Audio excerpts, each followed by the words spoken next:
So here we go, everybody. Welcome to the Boot Room, the show where we get the lowdown on Town's next opponent. And I'm joined by good old Andy Warren. Andy, my friend, Town have got a trip to Bolton this weekend in some very wet, snowy weather, possibly. How's things? And Town have got momentum. 4 wins in a row, 12 goals, 12 points, 4 clean sheets. You can say 5 after the Bristol Rovers game. But Town have got momentum, my friend. Yeah, looking forward to this one. A new phase of Town season, really. Those 4 wins, as you say, they all came against teams battling relegation. We wanted them to win all 4. They did. There were a lot of good things in there. Yes, the opposition were a little lowly, but Town did their job in each of those games. Some really good things, some partnerships growing, goals scored, clean sheets kept. New signings, the January signings taking further steps forward in their integration and some really good things. But now things turn up a gear. 5 games against teams in the top 10, including 3 of them in the top 6. It's a good period for Town. We'll learn a lot from it, and I'm just looking forward to see what they can do against some of the better teams in League One. Yes, 11 big games. First up, Bolton, 5th in League One. They've got a trip to Wembley, Andy, in the Pizza Trophy, a competition you love, and we're hoping we're going to get there one day, but they've got there. Your thoughts on Bolton as a team? Ian Evatt has made some great work since being there in League Two, winning promotion. They had a great run at the end of last season, and then this year they've had a mixed bag of results the last few weeks and months, but they're a good team. Yeah, they are a good team. I'm envious of that trip to Wembley. I think, yes, I think if you wanted to, you could argue that might be a distraction. I'm not sure it is. I think that could be a really good thing for them. Yeah, they're not long off a 5-game winning run. They've been a team of runs under Ian Evatt. They absolutely battered their way to promotion from League Two in the back end of the season, storming up the league. To get promoted a couple of years ago. Last season, really good end to the season. This year, they've had some really good runs as well. And at one point in the not too distant past, we were talking about, could they be more of an automatic promotion challenger than Ipswich? That's dropped back a little bit now, as you say. They've had a couple of results not go their way. They drew at Morecambe last weekend, which is a tough place to go. They couldn't overcome that. But they're a good team. They're a footballing team. They like to play. They've got some abrasive players in there that can rub you up the wrong way as well. All in all, I think it should be a really good game for Ipswich. This one, it's against an opponent that plays to the same principles that they do in many ways. And Kieran McKenna says he's expecting 2 teams to go right at each other this weekend. And if that's the case, it could result in a really, really good game of football. You never know with these ones, though. They do sometimes tend to be a bit more cagey than they're maybe billed to be. Yeah, we've been here before, bigging up a game, and then it's a goalless draw or whatever. Andy, Kieran McKenna suffered his first ever defeat at Bolton last season. Let's talk about Bolton as some of their players. Dion Charles is the man up top, scoring the goals for them. Is he someone that you fear going into this game? Yeah, he's a good player. We've seen him obviously with Accrington as well in the past. I think Luke Wolfenden and Cameron Burgess will have their hands full with him a little bit. He's quite abrasive. He rubs up against people. He doesn't give defenders a moment's peace. And then behind him, there's Shola Shortiri, the Manchester United loanee, who more technically gifted, can pick up on things and work from there. So they've got threats in attack. Big Ricardo Santos at the back is a blue chip League One defender.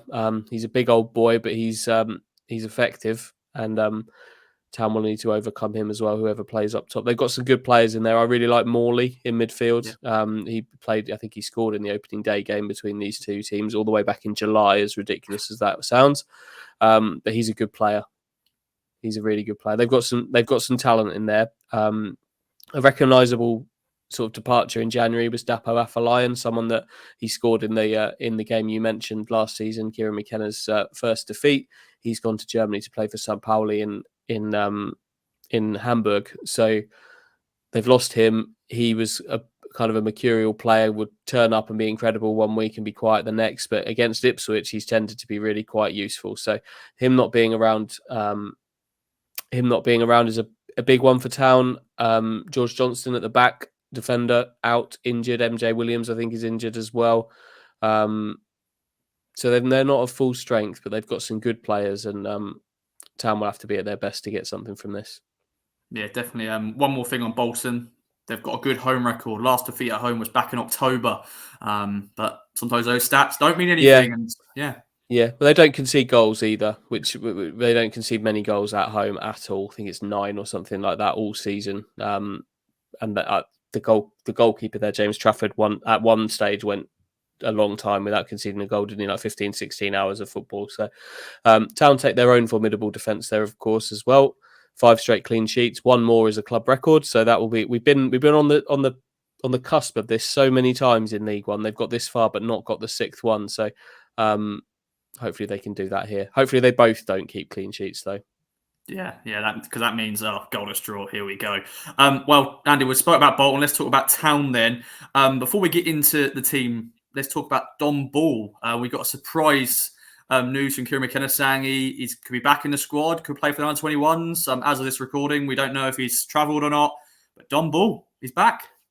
Yeah, obviously, until about 3 weeks ago, the news of Dom Ball being back would have been incredible news, having another body in midfield. Fortunately, the emergence of Massimo Luongo in that time means that Ipswich aren't going to have to rush him. It's great to have him back and around. Of course, remained registered. There was talk about him being deregistered due to January transfer business. That didn't need to happen. He's available to play. He's been training with the first team for a little while by the sounds of things. And yeah, you're right. As of recording now, we don't know whether they're going to take the route of giving him some game time for the under-21s at Playford Road today, or take him up to Bolton. We'll find out. By the time you're watching this, we may well know the answer, but he doesn't have to make the bench at the moment, which is the great thing, because if this was a month ago, you'd be thinking he has to be involved in the matchday squad. But great to have him back. Bit of grit in midfield. I'm sure he'll have a role to play.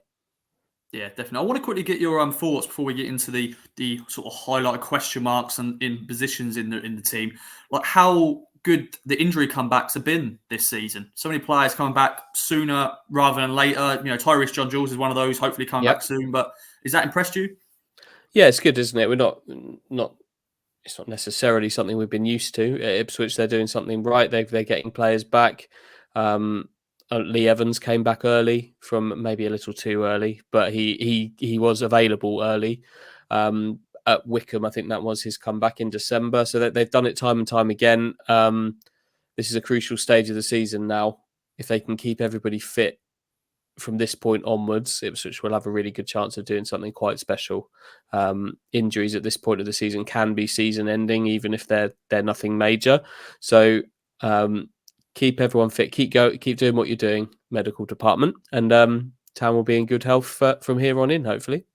Yeah.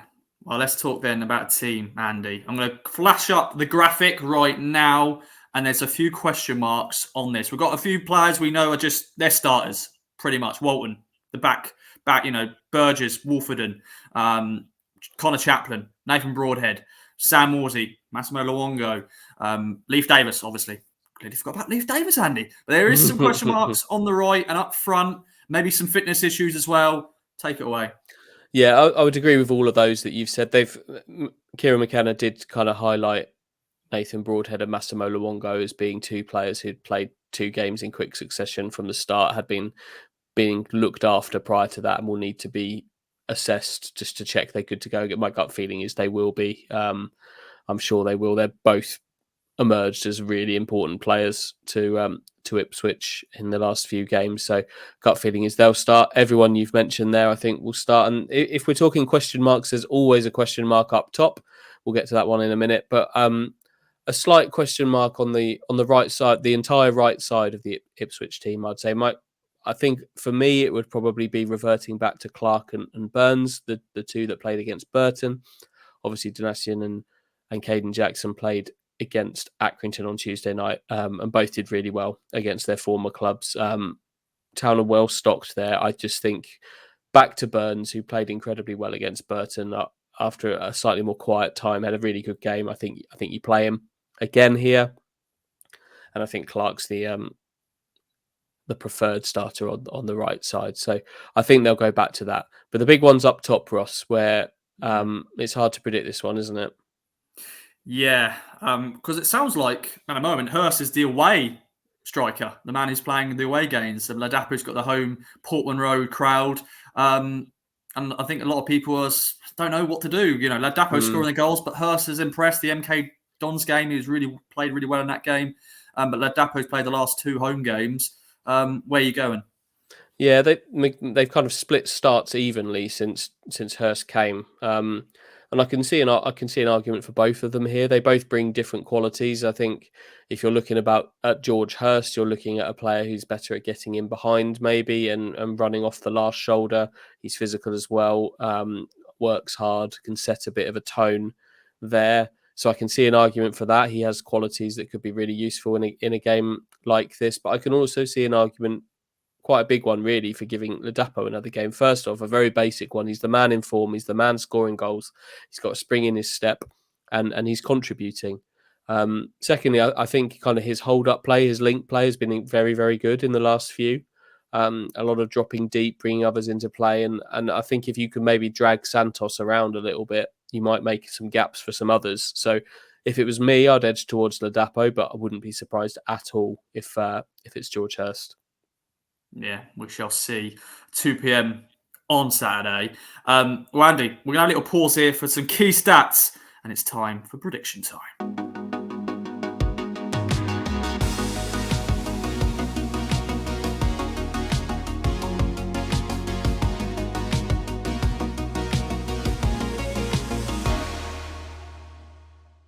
There we go. Key stats, referee, form.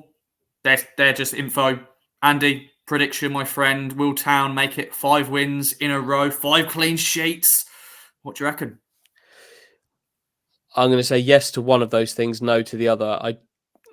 I'm quietly confident that Town can get something from this, and I'm quietly confident that could be a win. I'm going to predict a 2-1 win. That would mean the clean sheet record falls, but ultimately 3 points is way more important than any clean sheet record. So I'm going to go 2-1, an optimistic 2-1 Ipswich. Okay, and of course you got some big money on this win on the podcast. Of course, double quits, Heafy. Oh, if we do get the win, then we may not ever see him again. We shall see. I'm gone for a win as well, and I'm going to go. You know what? Why not another clean sheet? A 1-0 win. It will be a cagey affair, sadly to say, but it will be entertaining in some sort of way. And yeah, I won't predict the goal scorer. I'll just say 1-0, and I'll be happy with that. Another clean sheet, another 3 points, and a great win. Andy, are you looking forward to your trip to Bolton? Very much so. Yeah, really. I'm looking forward to this whole phase of the season. If I'm honest, get this one done, and you're on to the final 10 games. That's the real run in, and Ipswich are in position to do something they haven't been before in League One. So this could be a really exciting couple of months, I think.